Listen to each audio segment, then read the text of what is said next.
सरकारमध्ये असलो काय नसलो काय माझी ओबीसीची भूमिका ही सर्व भटक्या मुक्त ओबीसी मागासवर्गीय यांच्या हक्कासाठी लढण्यासाठी नेहमीच असते.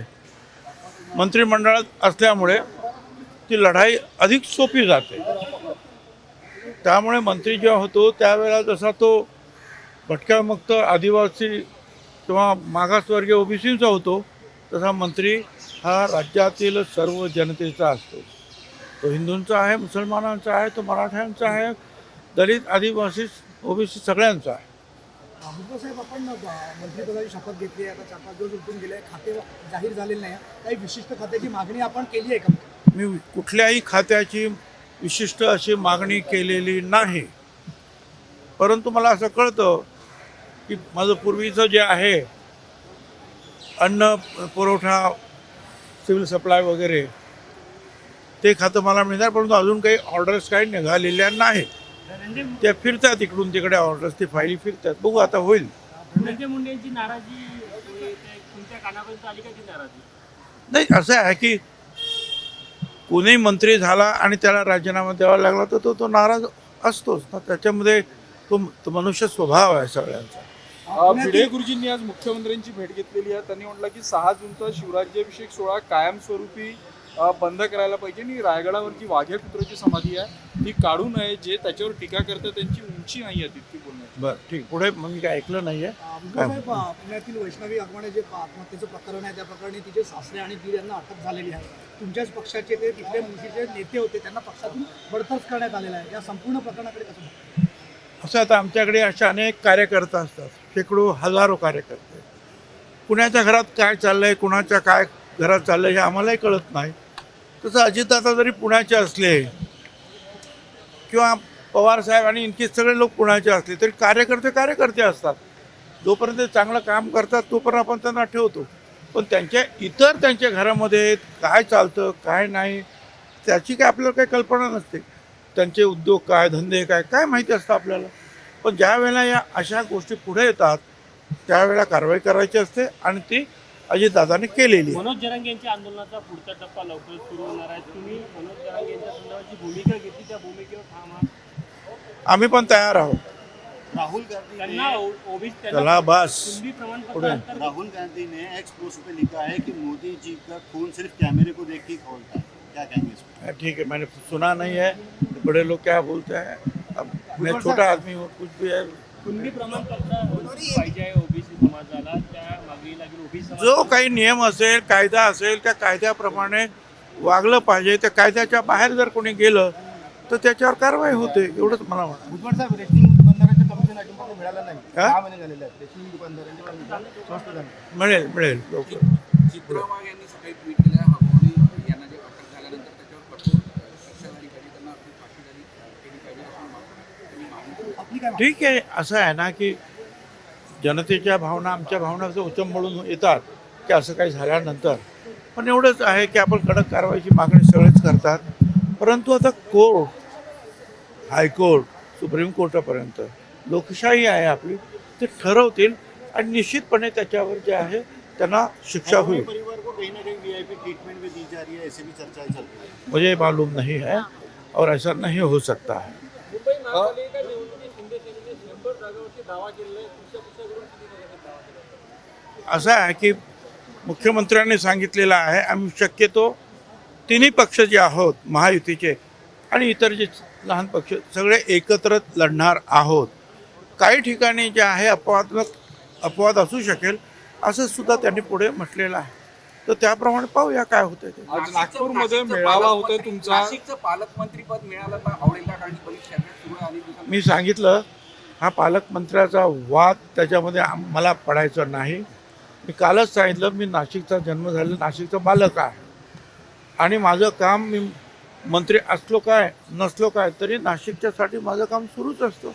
आता मंत्री अधिक काम करीन, पालकमंत्री नसलो तरी जे कोणी कारभारी असतील त्यांना पूर्ण सहकार्य करणार आणि माझ्या काही सूचना असतील, जनतेच्या काही सूचना असतील त्या ज्यांच्या कानावर टाकेल, त्यातली अधिक चांगली सूचना त्याचा आग्रह धरेल. आज नागपूरमध्ये मेळावा होता तुमचा. आज मेळावा वगैरे नाही, एका खाजगी कार्यक्रमासाठी मी आलेलो आहे. पुढे आने वाली है और उसके है दोनों एनसीपी कब एक साथ आ सकती है? आने वाली है, उसके लिए क्या प्रयास किए ऐसा है ना कि अजीत दादा ने उस पर स्पष्ट किया है कि ऐसा कुछ भी नहीं है, ये सिर्फ जो है मीडिया में जो है बातें चली है। अभी चुनाव होने वाले भी है ना, नगर पालिका चुनाव होने वाले हैं, तो उसमें कोई आने की संभावना चुनाव के समय जो है हम महायुति में जो है फडणवीस साहब है, शिंदे साहब है, एकनाथ जी और अजीत दादा वो निर्णय लेंगे, उसके मुताबिक हम एक होकर लढेंगे। भुजबळ साहेब बावनकुळे म्हणाले की नाशिकचं पालकमंत्री पद हे आमच्याकडेच राहावं अशी. ठीक आहे, त्यांची इच्छा आहे. मुख्यमंत्री माझी काही माझा विरोध नाही, माझा काहीच विरोध नाही. कुणीही यावं, चांगलं काम करावं. काय मला माहिती आहे मी मंत्री नसलो तरी मुख्यमंत्री काय आणि बावनकुळे साहेब काय एखादी सूचना मी केली, एखादं पत्र पाठवलं तर ती ताबडतोब त्वरित कारवाई करतात, मला न्याय देतात. आता सुद्धा जे आहे त्या जे काही पालकमंत्र्याच्या निमित्तानं जी काही कामं येतात ती पालकमंत्री म्हणून मी जरी नसलो तर जी काही कामं असेल ते मी जो पालकमंत्री असेल तो नाही तर मुख्यमंत्री यांना सांगणार. काम शेवटी काम करण्यासाठी आपण सगळे आहोत ना, मंत्री पण आहे, पालकमंत्री पण आहे. पण मला त्याच्या वादात अजिबात जायचं नाही. ज्यांना व्हायचं त्यांनी व्हावं. काय मी माझं काम करणार आहे. मंत्रिपद की उम्मीद रखते हैं, कौन सा मंत्रिपद मिलता है? मैं जो है किसी भी उम्मीदवार जो एक खाते का जो आप खाते के बारे में बोल रहे हैं, ठीक है ना, डिपार्टमेंट के बारे में मैंने ऐसा कोई सुझाव नहीं दिया था. वो मुख्यमंत्री और वो सारे जो उप मुख्यमंत्री तय करते हैं. जो भी डिपार्टमेंट मिलेगा मैं काम करूँगा.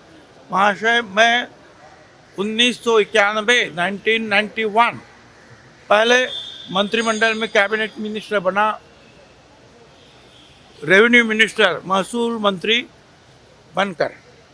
उसके बाद में हाउसिंग मिनिस्टर हुआ, उसके बाद में लीडर ऑफ अपोजिशन कांग्रेस का हुआ, बाद में उप मुख्यमंत्री होम डिपार्टमेंट हुआ, टूरिज्म मिनिस्टर हुआ. ये तो सब चलता है. फिर 10 साल तक जो है PWD मंत्री था. अभी जो है ये अनाज खाता मिला है, ये भी गरीबों के लिए अच्छा है. तो जो भी मिलेगा मुझे चलता है, कोई प्रॉब्लेम नहीं है. तुम्हाला मंत्री बनवण्यामध्ये देवेंद्र फडणवीसांची महत्त्वाची भूमिका असल्याची चर्चा आहे.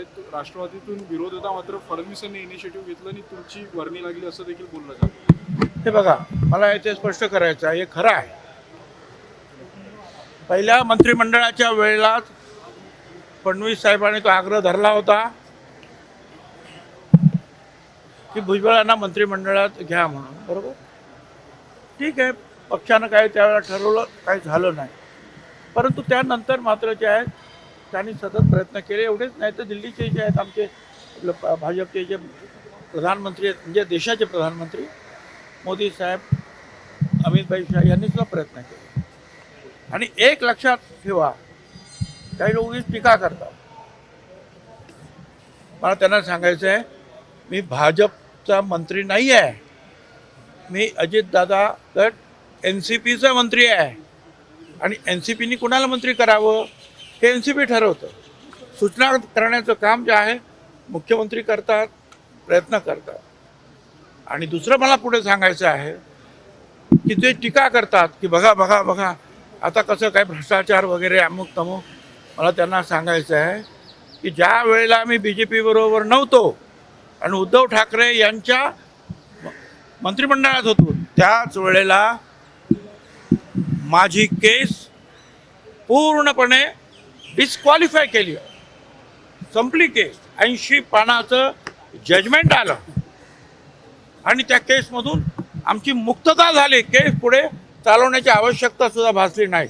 कारण जे महाराष्ट्र सदन आज बनलं 5 स्टार, त्याला सरकारनं अजून एक नवा पैसासुद्धा त्या कॉन्ट्रॅक्टरला दिला नाही. त्याने केवळ तेच बनवलं असं नाही, तर मुंबईमध्ये RTOचं मोठं ऑफिस 5 स्टार बनवलेलं आहे, हाय माउंट गेस्ट हाऊस बनवलेलं आहे, काही अधिकाऱ्यांची घरं बनवलेली आहे, त्यांना अजून पैसे मिळाले नाही. आणि मग कोर्टाने विचारलं भ्रष्टाचार कुठे आहे, तुम्ही पैसे दिलेत का कोणाला? काही त्यांनी सांगितलं अजून काही पैसे दिले नाही. भ्रष्टाचार कसा, माझी केस बरखास्त झाली. पण अजूनही काही लोक जे आहेत त्याच्यावर काहीतरी कॉमेंट करत असतात. त्यांना मला सांगायचं आहे ती केस केव्हाच त्याच्यातून मी बाहेर पडलेलो आहे. मी आणि माझ्या बरोबरचे जेवढे होते सगळे त्यांना या केसच्या बाहेर काढण्यात आलं. पुढे थँक्यू. देश विदेशातील प्रत्येक घडामोडींचे लाईव्ह अपडेट मिळवण्यासाठी आता साम टीव्हीच्या सर्व सोशल मीडिया प्लॅटफॉर्मला लाईक, फॉलो आणि सबस्क्राईब करा. तसंच सर्व नोटिफिकेशनसाठी बेल आयकॉन प्रेस करायला विसरू नका.